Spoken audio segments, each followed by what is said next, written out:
अस्सलाम वालेकुम, मेरा नाम डॉक्टर अवैस अनवर है और हम डिस्कस करने जा रहे हैं आज चैप्टर नंबर 9 का पहला टॉपिक, जिसका नाम है रिकॉम्बिनेंट डीएनए टेक्नोलॉजी, जिसे आरडीएनए टेक्नोलॉजी भी कहते हैं।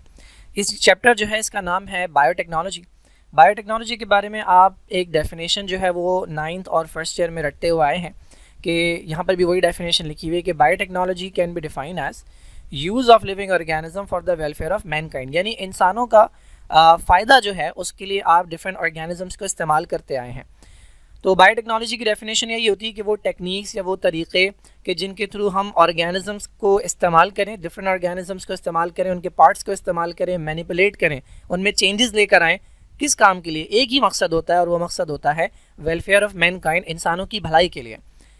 यहाँ पर दूसरी डेफिनेशन भी लिखी हुई है कि मैनिपुलेशन ऑफ लिविंग ऑर्गेनिज्म और देयर कंपोनेंट, या तो पूरे लिविंग ऑर्गेनिज्म को मैनिपुलेट करें या फिर उसकी बॉडी के कोई पार्ट को टू मेक यूजफुल प्रोडक्ट। अच्छा, अब इसकी एग्जाम्पल क्या है? स्टूडेंट से अगर एग्जाम्पल पूछी जाती है तो वो नहीं पता होती, उसे बस डेफिनेशन पता होती है। तो देखिए, देयर आर वेरियस एग्जाम्पल, बहुत सारी एग्जाम्पल हैं जो कि बायोटेक्नोलॉजी की हैं। वो तमाम चीज़ें जो हमारी लाइफ आसान बना रही है मेडिकल लाइफ से। फॉर एग्जाम्पल, आप इंसुलिन के बारे में जानते हैं, डायबिटीज़ के जो पेशेंट्स होते हैं उनकी बॉडी के अंदर इंसुलिन की कमी होती है। तो आपको पता है मार्केट से जो है वो बनी बनाई इंसुलिन जो है वो मिलती है, जो कि उन्हें लगाई जाती है। ये कहाँ से आ रही है इंसुलिन? ये किसी लिविंग ऑर्गेनिज्म से निकाल रहे हैं? क्या इंसानों से निकाल रहे हैं? क्या जानवरों से निकाल रहे हैं? नहीं, ये बनवाई जा रही है बैक्टीरिया से। सोचें, इंसान की इंसुलिन बनवाई जा रही है बैक्टीरिया से। ये कौन सी ब्रांच के थ्रू पॉसिबल हुआ है? ये बायोटेक्नोलॉजी की मदद से पॉसिबल हुआ। सिमिलरली, वैक्सीनेशन का आपने कॉन्सेप्ट सुना होगा कि वैक्सीन के अंदर क्या करते हैं, या तो वो जो बैक्टीरिया या वायरस होता है उसे डाल देते हैं या उसकी बॉडी की किसी पार्ट को डालते हैं। अब एक तरह की वैक्सीन होती है जिसमें बॉडी के पार्ट को डालते हैं, यानी सेल का कोई स्ट्रक्चर होता है जिसको डालते हैं। अब इसकी मल्टीपल कॉपीज चाहिए होंगी, जाहिर सी बात है एक एक तो डालेंगे नहीं एक शख्स की बॉडी में, बहुत सारे डालेंगे। वो कहाँ से लेंगे? क्या इतने सारे बैक्टीरिया को पकड़ के उनके सेल में से वो पार्ट निकालेंगे? नहीं। तो हम क्या करते हैं, जो डीएनए है जब वो पार्ट बनाता है, हम उस डीएनए की मदद से एक बैक्टीरिया से बहुत सारी उसकी कॉपीज़ बनवाते हैं। ये भी पॉसिबल हुआ है बायोटेक्नोलॉजी की मदद से। तो बायोटेक्नोलॉजी का मतलब ये है कि ऑर्गेनिजम्स का इस्तेमाल करना, उन्हें मैनिपुलेट करना, उनमें चेंजेस लेकर आना एक मकसद के लिए, और वो मकसद क्या है? Welfare of Mankind. अब ये जो बायोटेक्नोलॉजी समझ लें एक बिल्डिंग है, तो उसकी जो बुनियाद है वो एक प्रोसेस के ऊपर टिकी हुई है जो आज हमने डिस्कस करना है, और इस प्रोसेस का नाम है रिकॉम्बिनेंट डीएनए टेक्नोलॉजी, या इसे दूसरे अल्फाज में कहते हैं जेनेटिक इंजीनियरिंग। देखिए, जेनेटिक इंजीनियरिंग को भी डिफाइन ऐसे किया जाता है कि manipulation of genetic material. Genetic material का मतलब क्रोमोसोम या डीएनए या जीन्स। जब भी जीन्स के अंदर, डीएनए के अंदर, क्रोमोसोम के अंदर हम कुछ छेड़खानी करेंगे, उसे चेंज करेंगे, उसे मैनिपुलेट करेंगे, ये प्रोसेस कहलाएगा जेनेटिक इंजीनियरिंग, या इसी को हम दूसरे अल्फाज में कहते हैं रिकॉम्बिनेंट डीएनए टेक्नोलॉजी। तो ये यहाँ आपको मिल जाएगी जेनेटिक इंजीनियरिंग की definition, manipulation of genetic material. हमने बात करनी है इस प्रोसेस के बारे में जिसका नाम है रिकॉम्बिनेंट डीएनए टेक्नोलॉजी। अच्छा, ये जो प्रोसेस है ये 4 स्टेप्स के अंदर होता है। बहुत आसान सा है, बहुत मज़े का प्रोसेस है, और इसको हम देखेंगे, बहुत आसान है समझने में। पहला स्टेप क्या है, इसको स्टेप बाय स्टेप डिस्कस करते हैं। पहला स्टेप है preparation of recombinant DNA molecule. अब सवाल यह है कि रिकॉम्बिनेंट डीएनए होता क्या है? तो बहुत आसान है, यहाँ पे इसकी डेफिनेशन लिखी हुई है। रिकॉम्बिनेंट डीएनए एक ऐसा डीएनए होता है कि जिसमें 2 सोर्सेस का डीएनए मिला हुआ हो। यानी आप 2 सोर्सेस का डीएनए ले लें। फॉर एग्जांपल, आपने एक डीएनए लिया बैक्टीरिया से और आपने दूसरा डीएनए लिया इंसानों से, और इन दोनों को मिला दिया। अब ये जो नया डीएनए मॉलिक्यूल बना है इसमें 2 सोर्सेस का डीएनए है, इंसान का भी और बैक्टीरिया का भी। ये मॉलिक्यूल कहलाएगा रिकॉम्बिनेंट डीएनए। तो सबसे पहला स्टेप जो होता है इस प्रोसेस के अंदर, वो हमें रिकॉम्बिनेंट डीएनए बनाना होता है। अब कोई भी चीज़ बनाने के लिए आपको मटेरियल रिक्वायर होता है। फॉर एग्जांपल, आप अगर कोई डिश बनाना चाहते हैं तो उसके लिए आपको इंग्रेडिएंट्स चाहिए होते हैं। बिल्कुल इसी तरीके से रिकॉम्बिनेंट डीएनए बनाने के लिए आपको 3 इंग्रेडिएंट्स जो हैं वो लाजमी चाहिए। वो तीनों इंग्रेडिएंट हमने 1 बाय 1 डिस्कस करते हैं। अभी तक हम पहले स्टेप में हैं। ये जो पहला इंग्रेडिएंट है इसे कहा जाता है वेक्टर। देखिए, मैंने कहा आपको कि रिकॉम्बिनेंट डीएनए में कितनी तरह का डीएनए होता है? 2। तो उनमें एक डीएनए होगा जो बड़ा होगा और दूसरा डीएनए का होगा पीस जो छोटा होगा। तो आप क्या करेंगे, छोटे वाले पीस को बड़े वाले डीएनए पर लगाएंगे, यानी वो बड़ा वाला डीएनए जो है वो छोटे वाले पीस को कैरी करेगा, उसके लिए वो गाड़ी के तौर पर बिहेव करेगा। ये मॉलिक्यूल कहलाता है वेक्टर। वेक्टर वो मॉलिक्यूल है जिसके अंदर आप दूसरा डीएनए चिपकाएंगे, लगाएंगे। अब सवाल ये है कि क्या चीज़ है या कौन सा डीएनए है जो वेक्टर के तौर पर इस्तेमाल किया जा सकता है। तो इसकी एक बहुत इंपॉर्टेंट प्रॉपर्टी है, वो आपने याद रखनी है हमेशा, वो है it is capable of replication in host. इसका मतलब ये है कि जिससे भी आपने वो डीएनए का पीस उठाया है, जिसे आप वेक्टर कह रहे हैं, उस वेक्टर के अंदर ये एबिलिटी होनी चाहिए कि जब आप उसे दोबारा होस्ट में लगाएं तो वो रेप्लिकेट कर सके, यानी अपनी क्या बना सके, अपनी कॉपी बना सके। अगर वो चीज़ जो आप वेक्टर के तौर पर इस्तेमाल करना चाह रहे हैं उसमें ख़ुद की कॉपी बनाने की एबिलिटी नहीं है तो वो वेक्टर के तौर पर इस्तेमाल नहीं की जा सकती। यहाँ पर अगर हम देखें तो दो चीज़ें इस्तेमाल की जाती हैं नॉर्मली। एक है बैक्टीरियल प्लाज्मिड। अगर आपने बैक्टीरिया का सेल देखा हो तो उसके अंदर एक तो होता है उसका डीएनए, ये उसका मेन डीएनए है जिसे क्रोमोसोम भी कहते हैं। इसके अलावा इसके पास एक सर्कुलर सा एक्स्ट्रा डीएनए होता है, this is known as plasmid. ये जो बैक्टीरिया का प्लाज्मिड है इसके अंदर ये एबिलिटी होती है कि ये अपनी कॉपी बना सकता है, ये रेप्लिकेट करता है।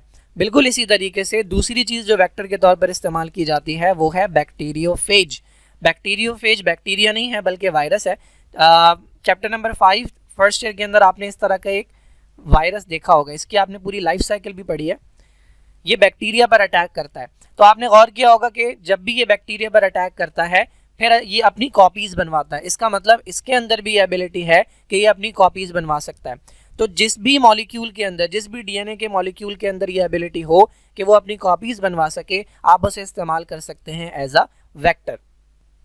हम यहाँ इस प्रोसेस के अंदर यूज़ करेंगे बैक्टीरिया का प्लाज्मिड। तो थोड़ी सी प्लाज्मिड की बात कर लेते हैं, क्या होता है ये, इसमें कौन सी इन्फॉर्मेशन होती है।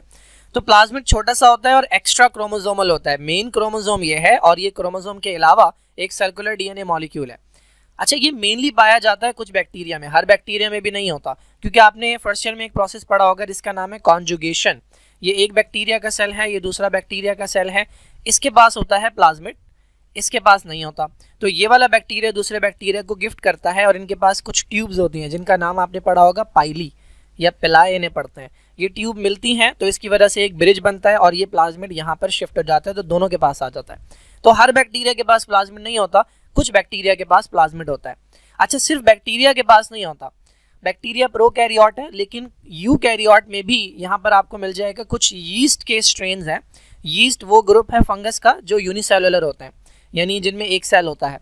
तो कुछ यीस्ट भी ऐसे हैं कि जिनके पास आपको ये प्लाज्मिड मिल जाता है, लेकिन मेनली ये प्रॉपर्टी जो है ये बैक्टीरिया की है। अच्छा देखें, ये बड़ी इंपॉर्टेंट चीज़, it can replicate independent of the host cell chromosome. इसका मतलब क्या है, ये एक बैक्टीरिया है, ये एक बैक्टीरिया का सेल है, ठीक है, ये इसके अंदर क्रोमोसोम है और ये इसके अंदर प्लाज्मिड है। तो बैक्टीरिया के क्रोमोसोम कब कॉपी बनाएंगे अपनी, जब एक बैक्टीरिया ने डिवाइड होना होगा दो में, तो ये जो क्रोमोसोम है ये अपनी कॉपी बनाएगा।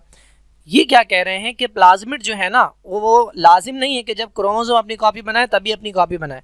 प्लाज्मिड जो है वो बिना क्रोमोसोम के भी अपनी कॉपी कर सकता है। लाइक ये सेल अपनी ज़िंदगी गुजार रहा है, ये इसका एक प्लाज्मिड है, इसने अपनी कॉपी बनाना शुरू कर दी, 2 प्लाज्मिड हो गए, 3 प्लाज्मिड हो गए। तो सेल एक ही है, सेल 2 नहीं हुए, लेकिन उसके बावजूद प्लाज्मिड अपनी कॉपी बना सकता है।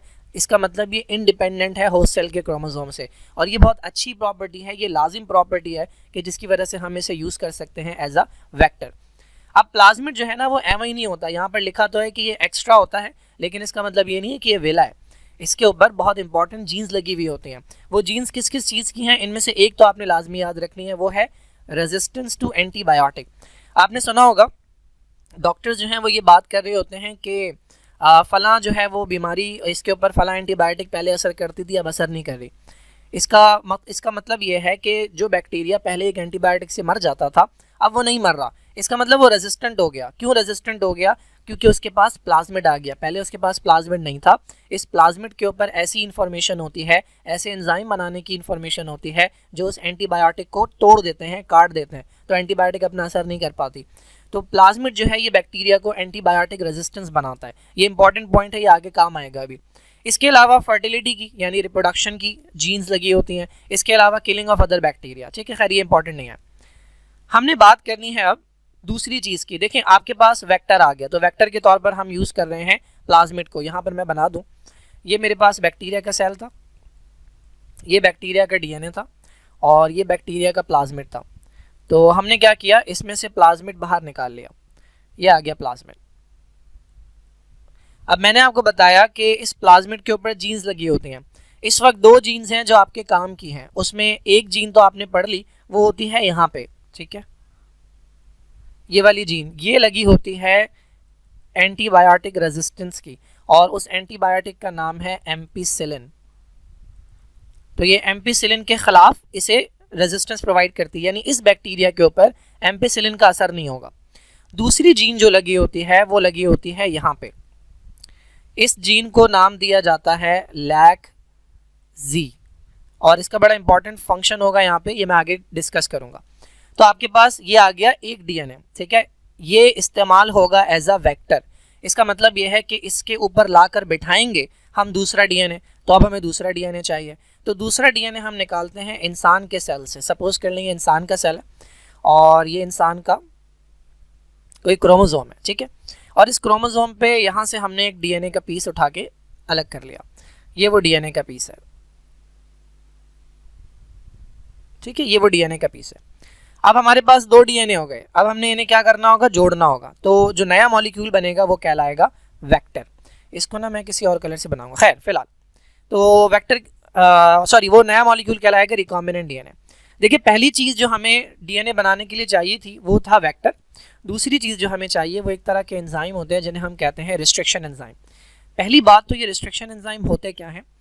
रिस्ट्रिक्शन एंजाइम ऐसे एंजाइम हैं जिनके अंदर एबिलिटी होती है कि ये डीएनए को कट कर सकते हैं, डीएनए में कहीं पे जाके कट लगा सकते हैं। कहाँ पाए जाते हैं रिस्ट्रिक्शन एंजाइम? तो नॉर्मली ये बैक्टीरिया के पास पाए जाते हैं। क्यों है बैक्टीरिया के पास? आपको पता है बैक्टीरिया पे वायरस अटैक करता है, कौन सा वायरस? बैक्टीरियोफेज। तो उस अटैक से बचने के लिए ना बैक्टीरिया ने कुछ एंजाइम बनाना शुरू किए जो वायरस के डीएनए को काट देते थे।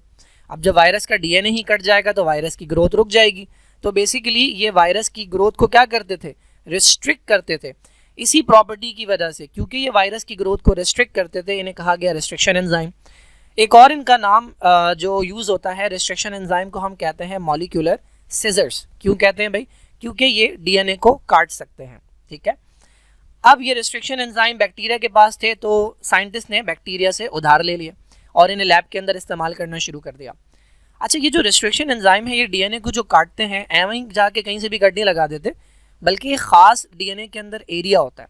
डीएनए के अंदर कुछ एरियाज ऐसे होते हैं जिन्हें हम कहते हैं पैलिंड्रोम। अब ये पैलिंड्रोम क्या है?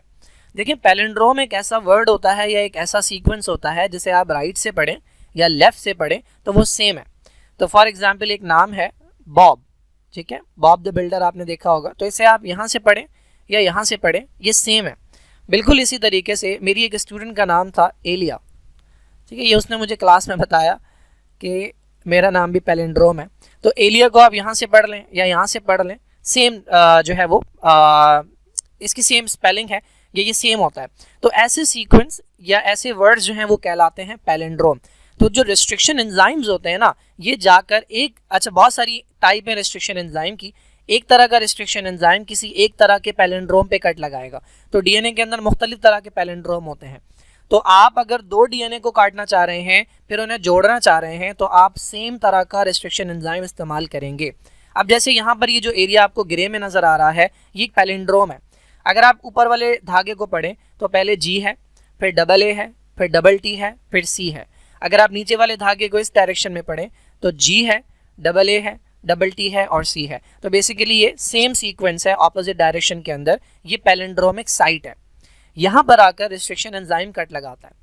अच्छा एक और इम्पॉर्टेंट बात, ये रिस्ट्रिक्शन एंजाइम ना सीधा नहीं काटता, ये रिस्ट्रिक्शन एंजाइम इस तरीके से काटता है, यहाँ से शुरू करेगा, फिर यूँ जाएगा और फिर यहाँ से काटेगा।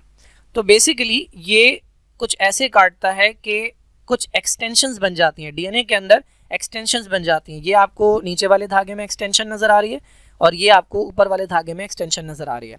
इनको कहा जाता है स्टिकी एंड्स। तो रिस्ट्रिक्शन एंजाइम पहली बात पैलिंड्रोम पे काटते हैं और दूसरा इस तरह से काटते हैं कि बिल्कुल सीधा कट ना लगे, ऐसे नहीं काट देते, क्योंकि ऐसे अगर काटेंगे तो डीएनए के दो धागों को जोड़ना मुश्किल हो जाता है।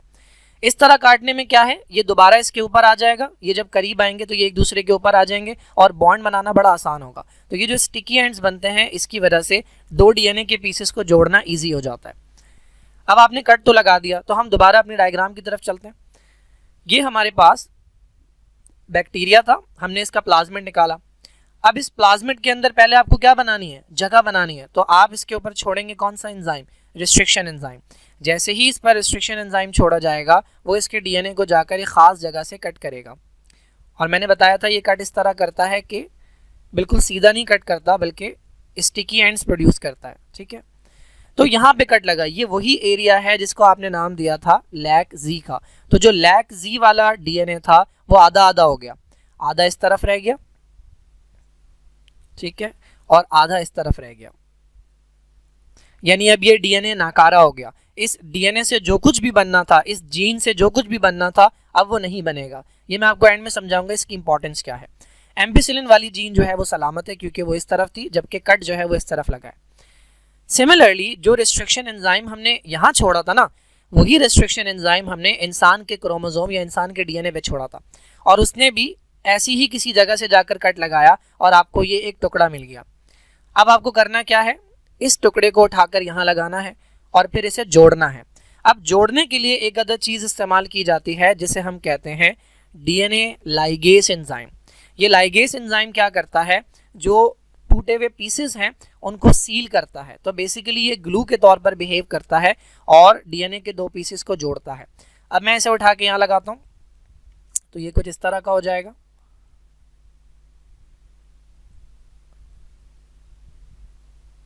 ये प्लाज्मिड है, ठीक है, और ये मैंने उठा के पीस लगा दिया यहाँ पे। इसको मैं डिफरेंट कलर से बनाता हूँ, इसके अंदर हम पर्पल कलर कर देते हैं। ये हमें बता रहा है कि ये वो वाली जीन है। अच्छा, इसे कहा जाता है फॉरेन जीन। इसके लिए हमने क्या वर्ड यूज़ किया, दिस इज़ अ वेक्टर, क्योंकि ये कैरी कर रहा है, किस चीज़ को कैरी कर रहा है, दूसरे डीएनए को या जीन को। तो ये फॉरेन जीन कहलाती है जो बाहर से आकर लगाई गई हो, ठीक है। तो ये फॉरेन जीन है। अब ये जो मॉलिक्यूल बना है ना, इसके अंदर दो सोर्सेस का डीएनए है, एक यहाँ से आया है, एक यहाँ से आया है। This molecule is known as R DNA, recombinant DNA. देखिए ये पहला स्टेप जो है ना यहाँ पर कंप्लीट हो गया। पहला स्टेप क्या था, प्रिपरेशन ऑफ रिकॉम्बिनेंट डीएनए। तो आप प्रिपेयर कर चुके हैं रिकॉम्बिनेंट डीएनए, आपका पहला स्टेप कंप्लीट हो गया। क्या क्या चीज़ें चाहिए थी इसके लिए, पहला मॉलिक्यूल चाहिए था जिसे वेक्टर कहा, दूसरी चीज़ चाहिए थी जिसे आपने कहा रिस्ट्रिक्शन एंजाइम, और तीसरी चीज़ चाहिए थी जिसे आपने कहा डीएनए लाइगेस एंजाइम। अब आता है सेकेंड स्टेप। सेकेंड स्टेप के अंदर आप क्या करते हैं, इंसर्ट करते हैं रिकॉम्बिनेंट डीएनए जो अभी बनाया है into host cell. Host cell कौन है, जिसमें से आपने निकाला था। तो हमने ये प्लाज्मिड कहाँ से निकाला था, हमने बैक्टीरिया में से निकाला था। तो अब हम ये दोबारा बैक्टीरिया में इंसर्ट करेंगे। तो ये बैक्टीरिया का सेल है, इसके अंदर ये डीएनए है, इसका अपना क्रोमोसोम, और ये प्लाज्मिड मौजूद नहीं है क्योंकि वो तो हम निकाल चुके हैं। तो हम क्या करेंगे, ये जो हमने नया बनाया है रिकॉम्बिनेंट डीएनए, ये इसके अंदर इंसर्ट करेंगे, ठीक है। मैं डायरेक्टली बना रहा हूँ और मैं इसको कलर कर दूंगा यहाँ पे। ये इसके अंदर इंसान का डीएनए मौजूद है। सपोज कर लेंगे इंसुलिन बनाने वाला डीएनए निकाला है हमने, तो इंसुलिन बनाने वाला डीएनए अब हमने डाल दिया बैक्टीरिया के अंदर। तो ये हो गया सेकंड स्टेप भी कंप्लीट। सेकंड स्टेप सिंपल था कि आपने सिर्फ और सिर्फ उसे इंसर्ट करना है। एक इंपॉर्टेंट बात जो मैं यहाँ बताना चाहता हूँ वो ये है कि इंसर्शन के लिए जब आप इंसर्ट करते हैं तो आप बैक्टीरिया के सेल पर इस्तेमाल करते हैं एक अदर चीज़ जिसका नाम है कैल्शियम क्लोराइड। कैल्शियम क्लोराइड का जो सोल्यूशन होगा उसमें अगर आप ये काम करेंगे तो बैक्टीरिया बहुत आसानी से इस प्लाज्मिड को ले लेगा।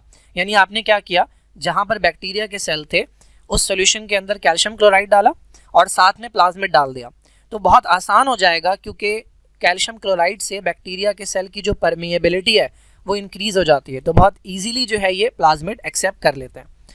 अब थर्ड स्टेप क्या है भाई, थर्ड स्टेप है हमारे पास multiplication of host with recombinant DNA. अब ये हमारे पास वो होस्ट है कि जिसके पास रिकॉम्बिनेंट डीएनए। इसको हम क्या करेंगे, इसको रखेंगे हम एक डिश के अंदर। तो ये हमारे पास डिश है, ठीक है। इसके अंदर हमने उठा के रख दिया इस बैक्टीरिया को, मैं छोटा सा बना रहा हूँ, इस बैक्टीरिया को रख दिया। अब ये क्या करेगा, इस डिश के अंदर खाने पीने की तमाम चीज़ें, इस बैक्टीरिया को जो जो चाहिए वो मौजूद है, ग्लूकोज चाहिए वो मौजूद है, ऑक्सीजन चाहिए, इसकी पीएच बैक्टीरिया के हिसाब से सारी कंडीशन जो बैक्टीरिया को ग्रो के लिए चाहिए होती हैं वो सारी मौजूद है। अब ये बैक्टीरिया ना मल्टीप्लाई करेगा, 1 से 2 होंगे, 2 से 4 होंगे, 4 से 8 होंगे, 8 से 16 होंगे, तो बैक्टीरिया का नंबर इंक्रीज होता जाएगा। इसके अंदर कुछ जब बैक्टीरिया मल्टीप्लाई करेगा तो हर बार जब बैक्टीरिया मल्टीप्लाई करेगा तो ये वाला जो प्लाज्मिड है जिसको अब आप रिकॉम्बिनेंट डीएनए कहते हैं ये भी मल्टीप्लाई होगा। तो अगर इस बैक्टीरिया से 1000 बैक्टीरिया बनेंगे तो उन हज़ारों बैक्टीरिया के पास हमारा डीएनए चला जाएगा जो हमने बनाया है रिकॉम्बिनेंट डीएनए। तो ये थर्ड स्टेप के अंदर होता है, आपने सिर्फ मल्टीप्लाई करवाना होता है। हर सेल जो नया बनेगा उसके अंदर 1 या 2 कॉपीज होंगी हमारे रिकॉम्बिनेंट डीएनए की।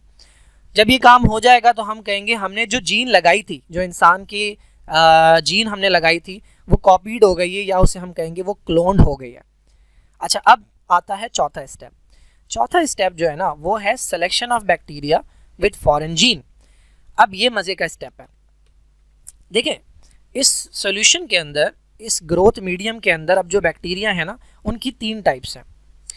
एक बैक्टीरिया इसके अंदर वो हैं जो ऐसे दिखते हैं, ये इनके पास डीएनए है लेकिन इनके पास कोई प्लाज्मिड मौजूद नहीं है। मैं बताता हूँ कैसे।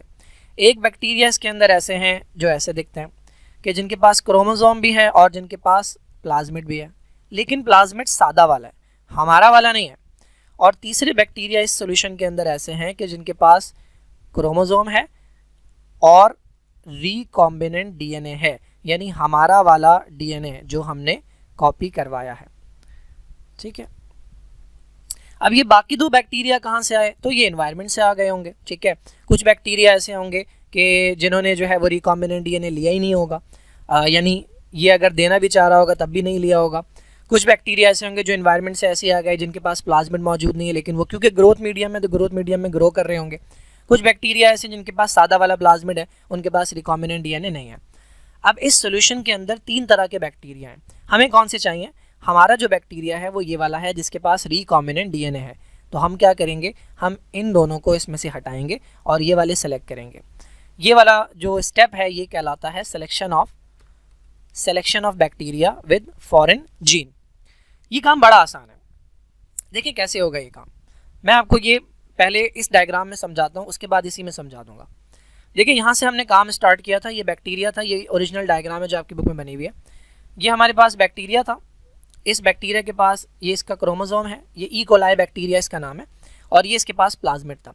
मैंने बताया था प्लाज्मिड के ऊपर 2 जीन इंपॉर्टेंट है, एक एम्पिसिलिन की रेजिस्टेंस की और एक लैक-जी, और यही वो साइट है जो रिस्ट्रिक्शन साइट है, यानी अगर आप एंजाइम को छोड़ेंगे तो वो यहाँ कट लगाएगा। ये कट लगा दिया और ये स्टिकी एंड प्रोड्यूस हो गए। ये इंसान का सेल है, इंसान का डीएनए, इंसान के डीएनए के ऊपर हमने छोड़ा रिस्ट्रिक्शन एंजाइम, सेम जो यहाँ छोड़ा था वही यहाँ छोड़ा। उसने क्या किया, 2 जगह पर कट लगाया और कट लगाने के बाद हमें एक पीस मिल गया, ये है फॉरेन जीन।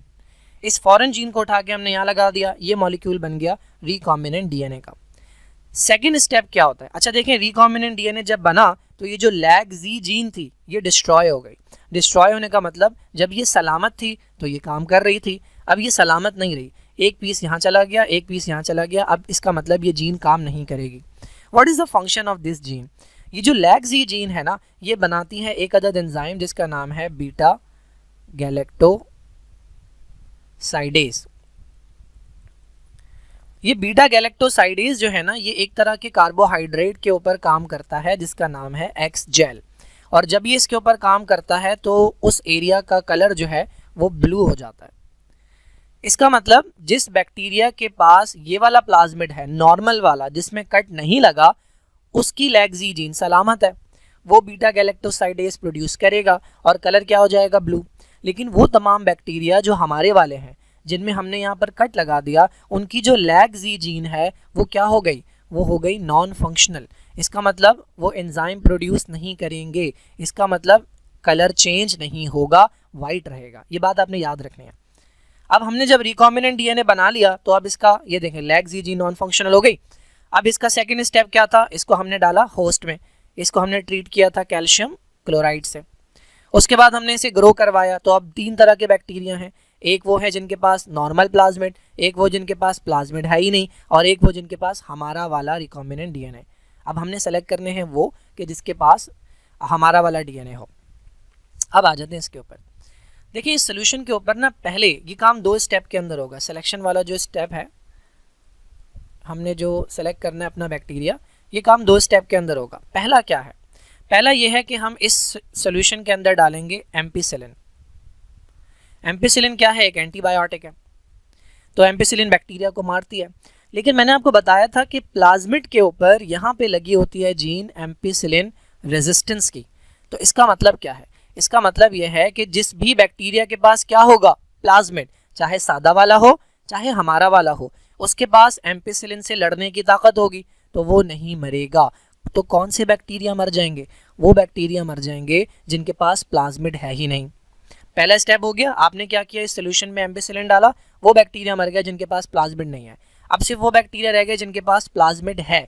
एक के पास सादा वाला प्लाज्मिड, एक के पास मसाले वाला प्लाज्मिड, यानी हमारा वाला रिकॉम्बिनेंट डीएनए वाला प्लाज्मिड।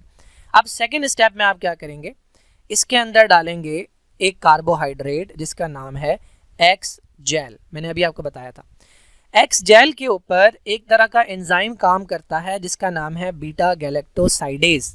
वो एंजाइम बनाती है लैक्जीजीन। लैक्जीजीन सलामत किस में है? जिसका प्लाज्मिड सादा वाला है। तो ये वाले बैक्टीरिया जो हैं इनकी लैक्जीजीन सलामत है, ये एंजाइम बनाएंगे और जहाँ जहाँ ये बैक्टीरिया होंगे वहाँ वहाँ का कलर क्या हो जाएगा? वहाँ वहाँ का कलर हो जाएगा ब्लू। जो हमारे वाले बैक्टीरिया हैं, यानी जो मसाले वाला प्लाज्मिड जिनके पास है, यानी ये वाली जीन वाला जिनके पास है, उनकी लैक्जीजीन क्या हो गई? उनकी लैक्जीजीन हो गई है नॉन फंक्शनल।